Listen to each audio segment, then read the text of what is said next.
some people to my Legend of Zelda Ocarina of Time walkthrough. So in the last episode we entered the forest temple and started conquering it. So in this episode we are basically going to continue on conquering it. So when you get into this room, there are going to be 2 bubbles floating about. You don't need to kill them, but for the sake of just being able to stand still to talk, it's just to make my life a lot easier. Hey, get back here. Take that. Bye. Okay, so in this room, there were 2 bubbles, but I just destroyed them. So, we basically have a locked door and an eye that we need to shoot with the bow when we get that. But at the moment, because we don't have the bow, we're only left with the option to unlock this door. So unlock it, and holy moly, who was this temple's interior designer? So Navi says, this corridor is all twisted. Again, state the obvious. And yay, this is a bit trippy. So when we go through that twisted corridor, Navi's going to talk to us again, and this time she says, watch out for the shadows of monsters that hang from the ceiling. And yeah, so basically just jump across there and make sure you don't have a shadow hovering above you. Oh, move. I nearly had one above me then. Usually you can hear this growl of a monster and your shadow suddenly getting bigger.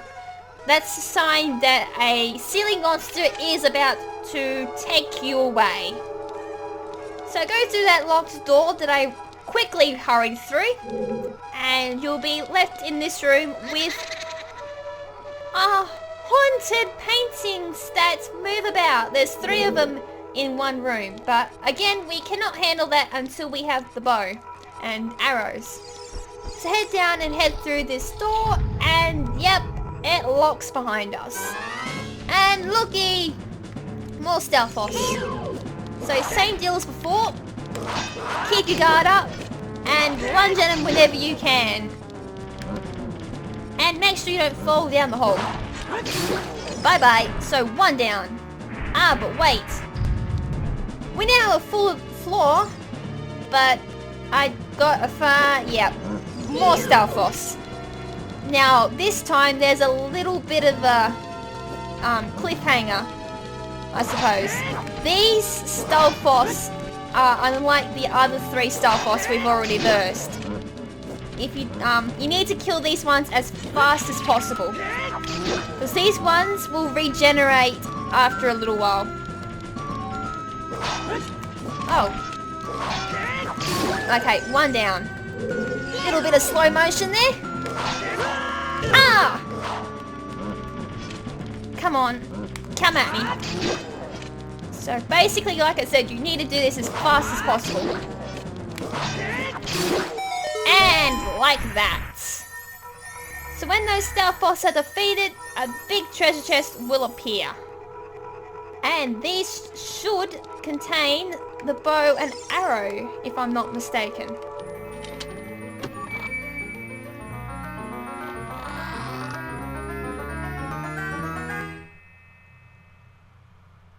Yes! We have found the fairy bow! On the select items subscreen, you can set it to either one of the C's. Press C to take it out and hold it. As you hold down C, you can aim with toggle. Release C to let it fly with an arrow. So let us equip that ASAP. So it comes with 30 arrows, which is pretty handy. So if needed, smash some of the jars for some health. And now it's just remembering which way I came in. Should be this way. Really? No, it wasn't. I don't think. Makes it really hard when you don't have the compass. I'm pretty sure it was this way. I could be wrong. No, I'm right. Okay, so backtrack a little bit to the room that we entered with the haunted paintings. Well, the other way was also haunted paintings as well. Okay, for this, grab your ferry boat, stand just about level with the railings here, so you can see all 3 paintings. what you need to do is shoot the painting with the Poe on it. Like so. Next one's up there. Oops. 2 down. And well, ha ha ha, you can't go anywhere. Fire! And when you've destroyed all 3 paintings, the evil Poe is revealed. Remember, this is one of the Poes that we found at the beginning of the temple. So this is called Jolie, one of the Poe sisters. Aim for her when she appears. So she'll fight like any other Poe. She'll disappear for a bit, float around, try and attacking you, and then she'll reappear. You can fight her with your hookshot or your fairy bow, but I prefer lunging at her with the Master Sword. That's 2. 1 more should do it. Come at me, fail. Die. So 3 lunges will do it. She'll leave behind at least 30 arrows, I think I just saw then. When she's down, a chest will appear, and that will most likely contain another small key. So grab the arrows and open the chest. And I was right. We found another small key. So open the door. Now head through the other door that I entered before. Okay, basically the same thing as we did before. There are going to be 3 paintings, this time showing a different Poe. So stand just about level with the railing, so you can see all 3 paintings. First one's up there. 1 down. 2 down. And ha ha ha. Nowhere to run. Fire! There's the second Poe. So follow it downstairs again. Okay, say hello to Beth, one of the Poe sisters. Aim for her when she appears. Same deal as the last battle. She'll spin around for a bit, disappear, then reappear after she attacks.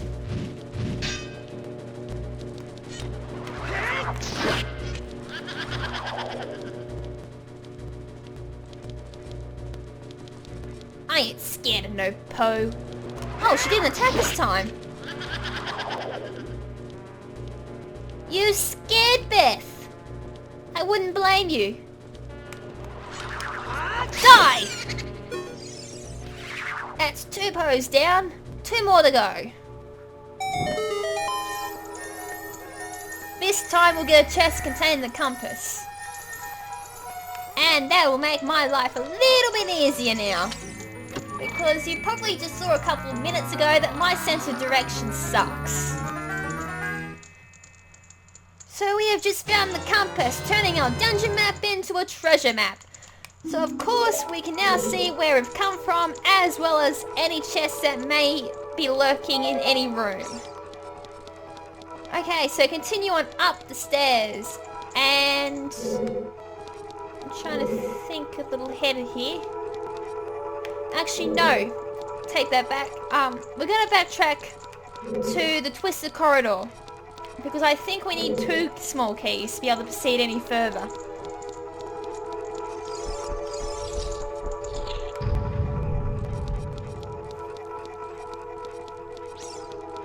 Again, I could be wrong.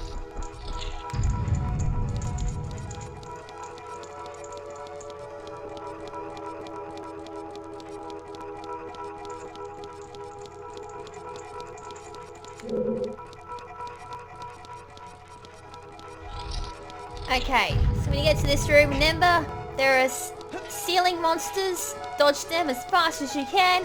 Head back through the twisted corridor. And if you remember when we started this episode, there was an eyeball that we could shoot. So head back out into this room. Pray to God that I don't get hit. Whoops. Bad shot. Now, when we shoot the eyeball, I got a really bad feeling that I didn't need to do that. Oh well. As you just saw, the room is now no longer twisted. which means the whole entire room's changed. So just jump down here, and like I said, I think I did this a little too early. So open this chest, and there is something different about this chest, because it contains what we call the boss key. Now this is a very special key that allows us to get inside the chamber where the boss lurks. And I'm going to show you what the ceiling monsters are. So you just saw I've got a massive shadow at the moment. Say hello to the wall shadows. Wallmaster, watch out for its shadow on the floor. Destroy it before it goes back up to the ceiling. Like that. And they usually drop a fair bit of rupees as well. Okay, so we get here, drop down. Oh, there's a blue bubble.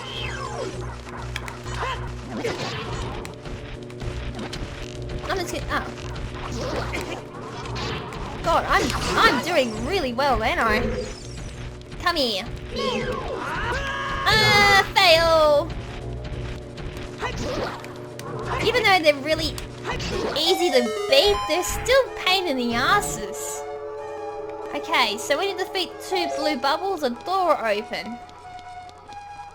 Head through that, and you'll be led out here. To a... Oh, okay, that was a waste of... Oh no, that worked. Just because I can. Now, before I go on any further, there is a gold sculpture. So to get that, jump over here, carefully walk across here. There's a switch scratch. Use your fairy bow to eradicate it. Hook shot to grab it. So there's another one, which only leaves one more sculpture left in this dungeon. So again, I'm just being careful. I don't want to drop down. Okay, so before you go any further, equip Din's Fire. And not that one. Maybe the next one. Yes. Head into this door. It'll lock behind you. And there is another Wallmaster. Whoa. And yeah, this one is slightly different. So it's a Floor Master. When it splits up, destroy all the pieces before they reunite. And you just saw it turned green and it looks pretty nasty. So kill it. And like as Navi said, they split. And these things are just as annoying. Now that's why I suggested equipping Din's Fire, because those things will turn green and attack you. If you leave them too long, they will grow into the big Floor Masters, and which can be a bit more of a pain if you need to destroy more than one of them. So when you defeat them, they drop magic potions. Open the chest, and yes, there is another small key. We did need to go through the twisted corridor. Phew. Okay. So exit out of this room and head through this door. This will lead us back to just before the eyebrows. So make your way back to the room with the door and the eye.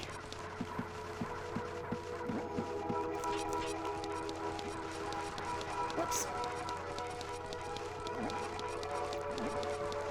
Climb up, oops. Climb up here. Climb up here. Through here. Nah, like I said, I'm not going to worry about that treasure chest in this room. Like I said, that only contains arrows if needed. I'm doing absolutely fine for arrows. Speaking of arrows, I think I should re-equip them. So re-equip your arrows if you haven't already.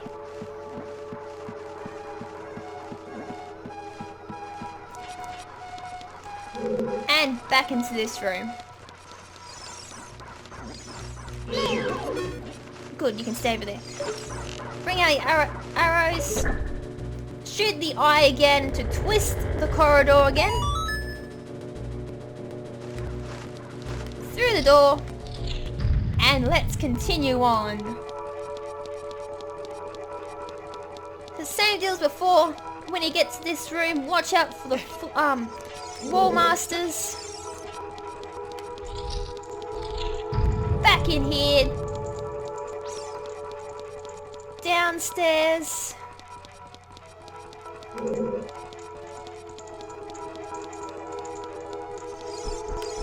Through the door.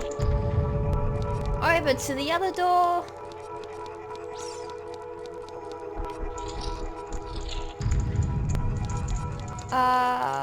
There should be some health in here.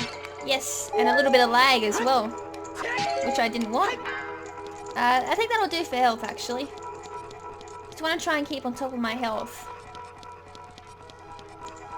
Up these stairs and to the locked door. Through here.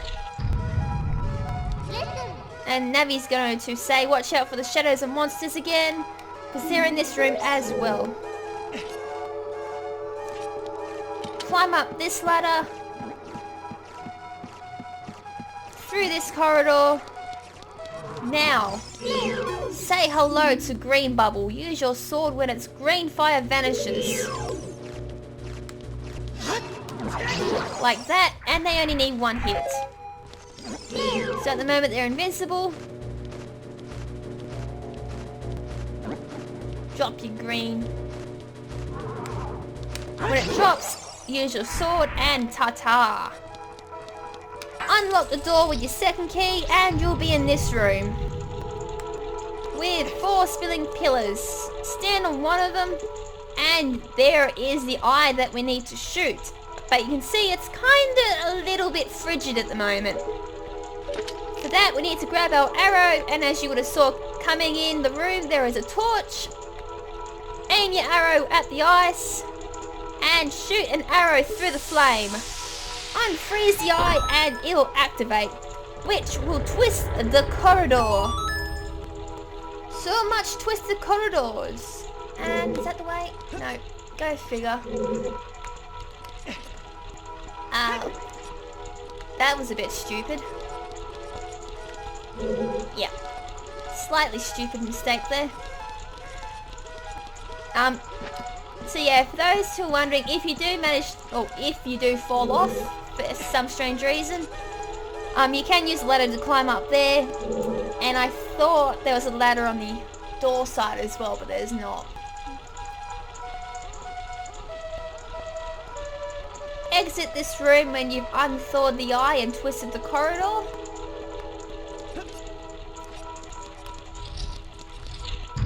Dodge the green bubbles.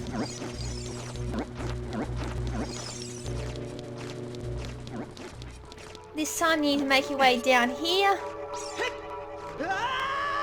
Into this room that looks like a massive chessboard. And for those who are wondering, I'm just going to show you this before I end the episode.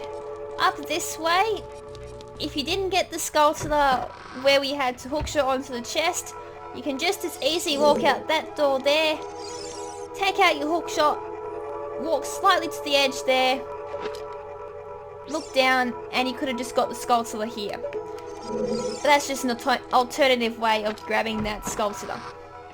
So having said that, I'm going to end the episode here. So, next episode, we should hopefully be at the end of the Forest Temple. So until then, this is Lady KrimZen saying ciao for now, but not forever.